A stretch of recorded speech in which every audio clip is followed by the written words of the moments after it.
Hello my dear student, welcome back to channel my new video.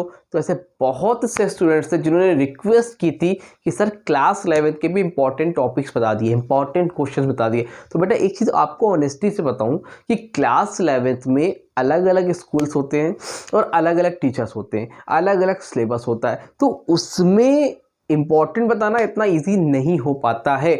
But मैंने पूरा analyse करके कुछ जो इंपॉर्टेंट टॉपिक्स अगर मैं एज अ टीचर होऊंगा स्कूल में तो मैं इसमें से ही आपके पेपर में दूंगा, और मैक्सिमम टीचर्स भी ऐसा करते हैं। तो बहुत से टीचर ऐसे होते हैं जो बहुत हार्ड पेपर बनाना चाहते हैं, तो वहाँ पर मसला थोड़ा सा अलग हो जाता है। लेकिन नॉर्मली अगर कोई टीचर पेपर बनाएगा तो जो मैं क्वेश्चंस बता रहा हूँ उसमें से ही बनाएगा। तो इन टॉपिक्स को पहले देख लेना, बाकी टाइम बचता है तो फिर अदर टॉपिक देख के चले जाना। बाकी इतने टॉपिक्स पढ़ के जाओगे तो पास तो 11th पे 100% हो जाओगे। बाकी 12th के लिए तो मैं हूं ना, उसकी टेंशन की कोई बात है ही नहीं। तो चलो जल्दी से स्टार्ट करते हैं और देखते हैं कौन कौन से टॉपिक है जो क्लास 11th में इकोनॉमिक्स के में आपके पेपर में आ सकते हैं। चलो जल्दी से देखते हैं। सबसे पहला चैप्टर है definition of economics, chapter number 1। इसमें बेटा आप डिफिनेशन देख लो और दो फीचर सबके देख लो, इनफ है। ठीक है, क्रिटिसिज्म देखने की जरूरत नहीं है, मीनिंग देख लो, 2 फीचर देख लो। उसके बाद माइक्रो और मैक्रो का डिफरेंस देख लो, it will be enough for from first chapter. Clear. Chapter number 2 है basic concepts of economics, chapter number 2। अगर कोई राइटिंग नहीं समझ में आ रही तो इसलिए बोल रहा हूं, सुन लेना और लिख लेना। फिर इसमें TU-MU का रिलेशन देख लेना, सस्टेनेबल कंजम्पशन क्या होता है उसकी मीनिंग देख लेना, बिजनेस साइकिल क्या होता है इंपॉर्टेंट है इसको देख लेना, वेल्थ की मीनिंग और कैरेक्टरिस्टिक देख लेना वेल्थ की, और साथ ही साथ स्टॉक एंड फ्लो कॉन्सेप्ट देख लेना, और इन्फ्लेशन की मीनिंग।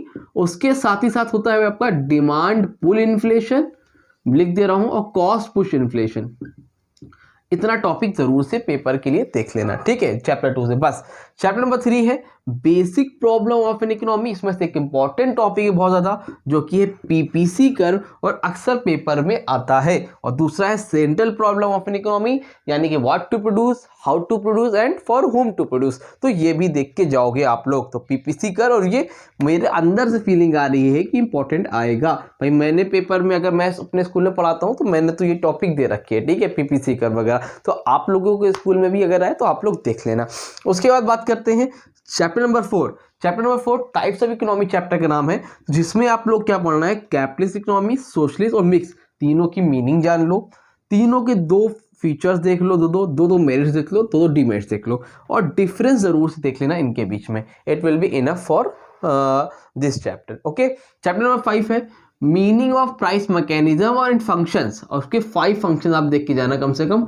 ठीक है, तो इतना देख लो चैप्टर नंबर 5 से। ठीक है, आगे देखो चैप्टर नंबर 6 में economic growth and development, one of the most important topic है, इसको जरूर से देख के जाना। फिर है क्वालिटी ऑफ लाइफ, एक अच्छी क्वालिटी ऑफ लाइफ के लिए क्या चीजें नीड होती हैं वो देख के जाओ। ठीक, चैप्टर 6 से बस 2 टॉपिक, तो थोड़ा सा है, इसको देख लेना, हो जाएगा। चैप्टर नंबर 7 में limitation of per capita index. Per capita index होता क्या है, मीनिंग, उसकी लिमिटेशन क्या है देख लेना।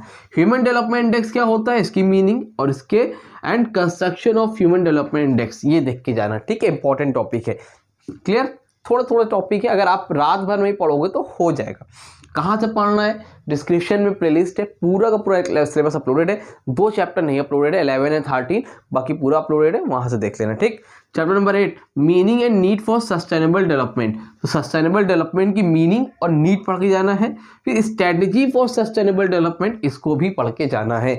चैप्टर नंबर 9 से बहुत इंपॉर्टेंट टॉपिक है नीति आयोग क्या होता है, इसके ऑब्जेक्टिव क्या, इसके रोल्स क्या है। मोदी सरकार इसको ने इंट्रोड्यूस किया 2016 में, इसको देख के जाना। और 5 ऑब्जेक्टिव्स ऑफ 5 ईयर्स प्लान, तो 5 ईयर्स प्लान के ऑब्जेक्टिव भी देख के जाओगे।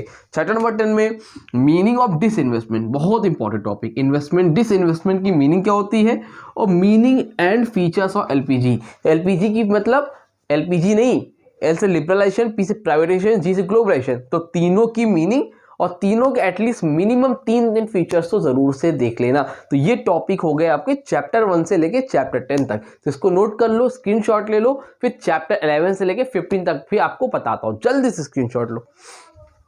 हाँ तो बेटा चलो जल्दी से आगे बढ़ते और देखते हैं चैप्टर नंबर 12 से क्या आ सकता है। चैप्टर नंबर 11 में जो 10th अभी मैंने डाला ना, तो 10th 11 मिक्सचर ही है, तो 10th वाला 11 में भी काम करेगा। ठीक है, उतना बहुत है। आगे तो चैप्टर नंबर 12 में बहुत इंपॉर्टेंट चैप्टर है पॉवर्टी, और ये किसी भी स्कूल में हो फाइनल में ही मोस्टली पढ़ाया जाता है और ये पेपर में आता है। कॉजेज ऑफ पॉवर्टी, एब्सोल्यूट और रिलेटिव पॉवर्टी में डिफरेंस, पीडीएस का मतलब होता है पब्लिक डिस्ट्रीब्यूशन सिस्टम की मीनिंग, गवर्नमेंट पॉलिसी और पॉवर्टी एडिकेशन, मतलब पॉलिसी को हटाने की पॉवर्टी को हटाने के लिए गवर्नमेंट ने क्या क्या मेजर्स लिए। तो ये चारों टॉपिक देख लेना। 13 में agriculture marketing, defects of agriculture marketing in India, cooperative credit society, needs and purpose of agriculture credit, 4 green revolution उसके इम्पैक्ट, और ऑर्गेनिक फार्मिंग और उसके बेनिफिट। इसको जरूर से देख लेना, ठीक है, इसको देख लेना। ये सब क्या इंपॉर्टेंट टॉपिक है, पेपर में आने के चांसेस बहुत रहेंगे। 13 और 14 मीनिंग ऑफ ह्यूमन कैपिटल, इसको देख के जाओ। Role of human capital in economic development, enough है, ठीक। 13 और 15 टाइप्स ऑफ अनएम्प्लॉयमेंट, कितने तरह के अनएम्प्लॉयमेंट होते हैं, कॉजेस फॉर अनएम्प्लॉयमेंट, क्या कारण है अनएम्प्लॉयमेंट के, ठीक। उसके बाद पॉलिसी टू मेजर्स, तो 3 टॉपिक, और ये बहुत इंपॉर्टेंट टॉपिक है, चैप्टर छोटा सा है। टाइप्स ऑफ अनएम्प्लॉयमेंट और causes for unemployment one of the most important topic है बोर्ड एग्जाम के पॉइंट ऑफ व्यू से। अब बात कर लेते हैं स्टैटिस्टिक्स की। अब मतलब मीन, मूड, मीडियन वगैरह नॉर्मली फर्स्ट टर्म में आ जाता है, ठीक है। अब किसी भी नहीं आया हो तो वो पढ़ के जाएगा अच्छे से। लेकिन नॉर्मली मेरे हिसाब से इंडेक्स नंबर, कोरिलेशन और डिस्पर्जन ज़्यादातर फाइनल में आते हैं। अब इंडेक्स नंबर में लास्पेयर, पास्चे और फिशर तीनों का देख लेना, और सिर्फ एग्जाम्पल लगा लो, 1-2 दे रखे हैं, चाहे वो किसी भी चैप्टर में, इंडेक्स नंबर हो, कोरिलेशन हो, चाहे डिस्पर्जन हो, सबका आप एग्जाम्पल लगा लो बस। कोरिलेशन में कार्ल पियर्सन और स्पेयर्समैन के जितने एग्जाम्पल्स हैं वो लगा लो और इनफ है, ठीक है। पेपर के पॉइंट ऑफ व्यू से बता रहा हूँ, कहीं के भी हो, इलाहाबाद के हो, लखनऊ के हो, कानपुर के, आगरा के हो, कोलकाता के हो, मुंबई के हो, कहीं के भी हो, ठीक है। उसके बाद स्पेयर्समैन में 3 मेथड होते हैं, रैंक्स आर नॉट गिवन, मतलब एक होता है रैंक्स आर रिपीटेड, एक होता है रैंक्स आर नॉट रिपीटेड, तो तीनों लगा लेना, ठीक है, एक। और डिस्पर्जन में स्टैंडर्ड डेविएशन पढ़ लो, it will be enough for you, ठीक है। इतना कर लो और मार्क्स पा जाओगे। इतना आप नहीं भी कर पा रहे हो तो 50%, 60%, 70% भी कर लो, जितना इंपॉर्टेंट बताया। अगर पास ही होना है खाली तो इतना इनफ है, आप लोग क्लियर कर जाओगे। 40 से 50 नंबर तो ईजिली आ जाएंगे। बाकी अच्छा चाहिए 70, 80, 90 चाहिए तो मेहनत करो भाई, ठीक है। तो उम्मीद करता हूं वीडियो अच्छी लगी होगी, स्क्रीनशॉट लेना है ले लो। चलो, तो उम्मीद करता हूं वीडियो अच्छी लगी, वीडियो लाइक करो, चैनल को सब्सक्राइब करो।